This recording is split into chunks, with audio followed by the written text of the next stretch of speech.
What do men hate more than anything else? No, it's not what you think. Sorry? Being out of control? Yes, that's one of them. Any other ideas? What do men hate more than anything else? Well, in my opinion, at least. Yes, that is correct. What men hate more than anything else is asking for directions. And so, our next speaker has invented an unnoticed application that solves this minor problem. He calls it Waze. And so, from now on, men will never have to ask for directions again. Ladies and gentlemen, it is an honor for me to call Mr. Noam Bardin, Chief Wazer and Google, interviewed by Ori Yogev, founder and chairman, Future Mobility.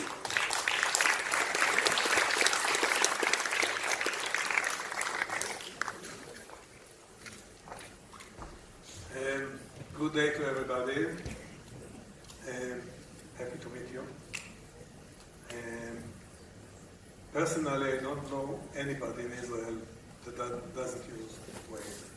So let's start for telling us how 100 million users become to use Waze as something that without it we cannot get out from our home. Well, the most important thing is to have a great CEO with a vision, and so that's why it'll happen. And so Waze has been around since 2009, and we were one of the first companies to offer free navigation. And when you look at the market today, there are basically three apps that control the market. There's Google Maps, there's Apple Maps, and there's Waze. And I think part of the change that we've kind of started is this idea that you can drive smarter. You don't need to drive, following the red lights in front of you, sitting in traffic all the time, but there has to be a smarter way. And what Waze is known for is finding that smarter way, and we called it outsmarting traffic together. Right? We used our data to find ways of getting around traffic. Now, today, as the world grows, there are too many cars, not enough roads, and we're running out of options. And this really gets us to the carpooling and so I think the mobility that we're going for. But we see it every day. Statistically, you all feel it every day driving. Traffic is getting worse globally. And in that sense, when we think about our mission is really to fight traffic. So let's talk carpooling. Do it. Because I understand that that's your next vision. I would argue that carpooling is only temporary. It's only for a few years, and then everything will be autonomous. What is your reaction about that?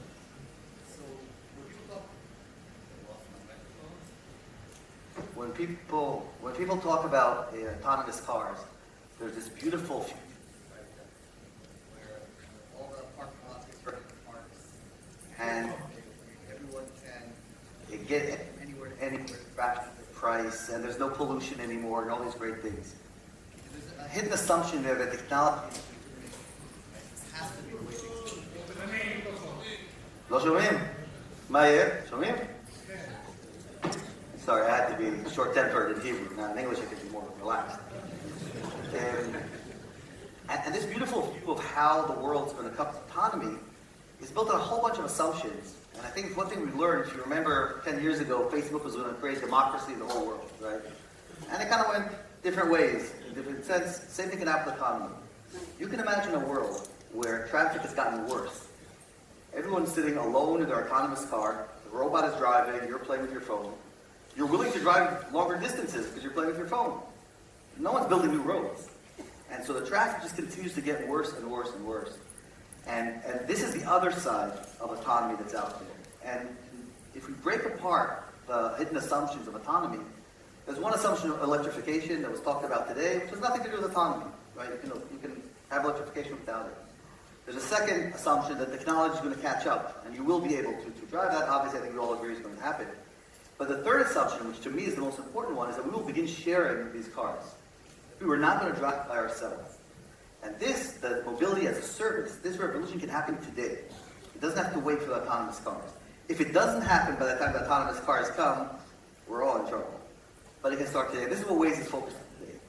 Last month we had 110 million users use our app. If a fraction of them would take a rider with them in the car, 1 or 2 riders, we could literally make traffic free-flowing in much of the Western world. This is the change we're trying to do. Now this is a behavioral change. It's a difficult change. You've got to match people up and find someone who lives next to you and works next to you that you're willing to take, and a tremendous amount of challenges. But from the fundamental economic problem of traffic, if we can't solve this, it doesn't matter. It doesn't matter if we're flying planes over, if we're driving in tunnels under, if our cars are autonomous or Uber driver or driven by myself. If we can't get more people into every car, we're going to be sitting in traffic the same way we are today, if not worse. Future Mobility is an organization we established a few months ago. The idea is to find a way that Israel will be one of the leaders of implementing the revolution of transportation, what you said with all the debates, and helping the government, the municipality, to find the right policy to reduce the traffic jam, to solve our problem. Is the technology mature enough today, or we have to wait for a few years before trying to move the regulator?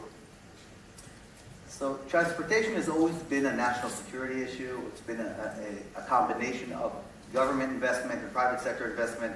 Roads, trains, etc. historically didn't just sprout up from nowhere. And there are a whole bunch of market failures around the incentive to build a road or to build a train track. There is a critical point that we're at where government has to get involved if we want to do something about how the future is going to look. And this has to do, we just heard in the panel before us about electrification and what Norway did, which is amazing. I think what Norway managed to do. I think that's a great example. Same thing, transportation as a service. Today, when iLLiA is the big highway out here, and in a few hours it will be a huge parking lot. And you will see thousands of Israelis sitting for hours in traffic. That is a failure of leadership of government. We're not going to build more roads. What we can do is try to align the cost of the individual with the actual amount of real estate they're taking. And so if you think about HOV lanes, high occupancy vehicle lanes, in the US, incentives the government gives to users to actually put more people in the car. Think about congestion pricing, what the city of London has done. Think about the city of Sao Paulo in Brazil, where you're not allowed to drive in 1 day a week, depending on the number of vehicles. We need to be able to begin raising the price of driving alone and providing other services and alternatives that the private sector knows how to do. But without this combination of carrots and sticks, it's going to be very hard to get people to change their patterns of behavior, which is really what we're all trying to do. We need to nudge them in the direction that we want, and this is really up to the governments, municipalities, departments of transportation to work hand in hand with the private sector to make this change. And as ways, you feel that there are other places in the world that are helping you more, like in the US, maybe Wazer? That's a politically sensitive question, because I'm in Israel right now. If you won't take it to only a story about how you entered a new market. So at Or Waze, decided that this is the market that you will play. about 3 years ago, we started a program which we call the Connected Citizens Program, where we cooperate with departments of transportation, municipalities, government organizations. We have APIs that we've opened for them for sharing data back and forth. So for example, a city might close certain roads when there's a marathon there. We might tell a city there's a pothole somewhere, they'll go out and fix it. So we've been working closely with these organizations. And we see a tremendous amount of openness now to try new things. We've had cities actually subsidize carpools. We're seeing that now in Israel. I think the Jerusalem as a city is beginning to subsidize carpools. We've seen it in Palo Alto and San Mateo in the US. So this question of how do you spend your money and how do you actually provide these incentives really goes hand in hand with the larger plan. What I don't think we see yet is really national plans that look into the future. We see that in China, but in the sort of Western world, we're still weak on having a national plan that's a 10-year, 20-year plan about how do we move from single occupancy vehicles to multi-occupancy vehicles and autonomy and electrification, all these things. It has to come together as a combination of incentives and sticks. And you feel, looking in your space, that I'm a government now and I must decide if I'm supporting carpooling or maybe support Uber or Via or those stuff. So I don't think there's a single solution. I mean, this is, I think, a critical, first of all, there are no easy answers. So anyone who's looking for a simple solution is in the wrong business. There are multiple solutions that have to work together. There's sort of last mile or first mile solutions within a city, and scooters, which are now the rage, are a big part of that, and bicycles. And okay. Scooters, bicycles, Uber-type transportation, taxis, public transit, they're great for providing the last mile solution within the city. Long haul, from the suburbs to the city, right now we're kind of limited to roads and trains. And trains we're not going to be building a lot in the near future. And this is really where carpooling is coming in. Our goal is to find people that live next to you and work next to you and be able to share that car to remove that bottleneck on the long haul.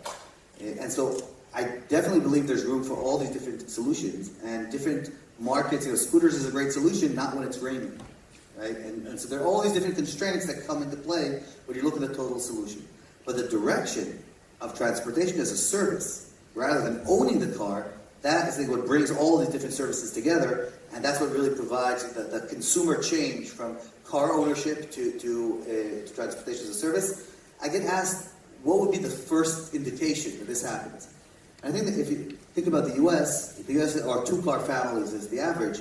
I think moving to a one-car family is the foreseeable goal for the next 10, 15 years that the United States could take, and most countries could take. And when you think about that, the change that would take in terms of behavioral change as well as infrastructure change, it would be huge. You are now part of Google. So there is Waze, there is Google, and people are speaking about Waymo.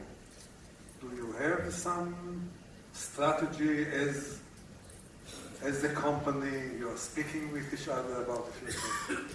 So Google has been committed, or Alphabet has been committed to transportation for a long time. One of the things that's interesting is there are very few trillion-dollar businesses left for companies of this scale to actually go after. And transportation is a trillion-dollar business that's about to be radically changed. 20 years from now, the players in transportation will be very different players than who they are now. The flow of funds will be very different between how much of it goes to oil providers, how much goes to car companies, how much goes to transportation companies. It's all up in the air. And it's not clear at all who's going to do it, but it's very clear there's a lot of money on the table for whoever does practice. And so Alphabet has Waymo, which is a self-driving car unit. It's invested through its investment arms in Uber, it's invested in Lyft, it's invested in one of the scooter companies. It obviously has Waze, and what we're doing around carpooling. There's Google Maps, and they're doing multimodal transportation. So I think Alphabet's approach is that we don't know what's going to win. We know someone's going to win, and there's going to be a tremendous amount of value to create there, but it's not clear who. And in that sense, we're all sort of part of the same thing. We're each going our own path to try and tackle the same problem. Can you say something about the public transportation of the future? So still now we talked about our car, we won't have a car, we'll use carpooling or maybe something else, but there are people that are saying in the future the public transportation model will be changed as well. So there's a saying in political science: where you sit is where you stand. So I was listening to some of the previous speakers, right? So if I make chips, and it's all up to the chip manufacturer to make it, right? And if I was a telecom player, I would say it's all about 5G. 5G will solve everything, right? So each one has their own interests. I obviously believe that public transit is going to become smaller and smaller vehicles. Today we basically have large vehicles, trains, buses, that aggregate from 2 points. But we're going to get to smaller and smaller vehicles where carpooling really is the smallest vehicle. If you think about it, of taking a few different people on a very specific route. And the idea of having a fixed route that you need to aggregate the people to it, rather than have the public transit go to the people where they are, I think is a change that's happening now. You see that with like UberX and Lyft Line, in that sense, as more people come in. Via has done a phenomenal job in New York. Everyone's using Via, which is basically a public transit vehicle that changes its routes according to where the people are. Right? And this is kind of the direction we're going to with all these different solutions, leveraging smartphones and GPS and all these kinds of things. And I think the most important thing is that autonomous cars are going to happen. I don't think there's any question about it. There's a lot of question of when. And I personally believe it's going to be a lot further out than people think it's going to be for a variety of reasons. But the thing is that this change in mindset and the technological changes we can do today on the existing infrastructure are going to determine how self-driving cars are used in the future. And this, to me, is why we have to make the changes now and not wait for some magical thing to happen in the future to move us around. So I see that we have to stop talking. We didn't speak something, maybe the last sentence about mobility as a service. Maybe the business model is the one that will happen much more before matureness of all the disruption that we have today in the industry. So I think that the number one constraint, of course, mobility as a service and autonomous cars, is actually the business models. I mean, this is what's constraining. If you think about UberX and Lyft today, they're constrained by drivers. If they could lower the price further, they could increase demand, but they don't have enough people willing to drive. There's huge churn between the drivers, between the companies. Right? There's these fundamental business model questions. Autonomous cars, we all are focused on the technology. But having a business model that can afford to buy hundreds of millions of extremely expensive vehicles and sensors, etc., and to pay back a reasonable return to your investors, that's much hazier when you actually begin running the numbers on this stuff. So the question of the business models, I think, is really going to determine the output much more than technology. And it's easy for us to talk about the technology because that's the challenge that we're in right now. But as far as I'm concerned, that's already done. That's solved. It's a question of time and money. And to me, the more interesting question is, who will actually develop the right business model to allow this to scale? I think Tesla did a great job of showing that you can build a product that people love relatively overnight compared to car companies, right? And you can build an electric car company that people would rather buy than the existing companies. But they still have challenges in producing the cars. And the amount of cars they produce is a fraction of the world. The amount of batteries being produced is a fraction. Now if we're talking about replacing hundreds of millions of cars, there's a production and capacity question which is overshadowing over everything. And I haven't talked about who's going to pay for it. So to me, these are the bigger questions about how do we actually get to an autonomous world, but the change in behavior can actually happen today. So thank you very much. Thank you.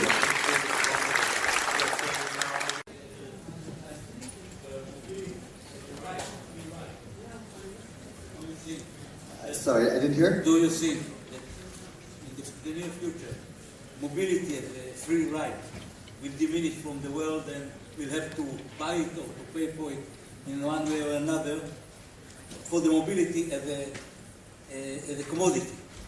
So I think mobility is a commodity. Now it's free. Now we don't pay for mobility. I can move. Okay, I pay for the expenses, but I can ride for mobility. So I'm not sure that we pay a tremendous amount of money for our mobility today. Okay, the ownership of a car in the U.S. is like $8,000 a year. So we pay a tremendous amount. The resources are not allocated efficiently. But I think when you talk about mobility as a service, you are talking about tremendous savings as society, and much more efficient transportation.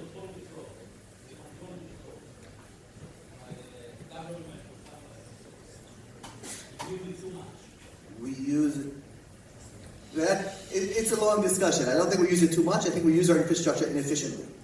And we could be much more efficient in how we use it. If you think about the United States, for example, we built our cities in a way that's around the cars. Now, if aliens came today and looked at us, they'd say, this is a world of cars, and humans support the cars, right? We build our houses around them, we build our roads around them. 40% of the land in Los Angeles is dedicated to cars.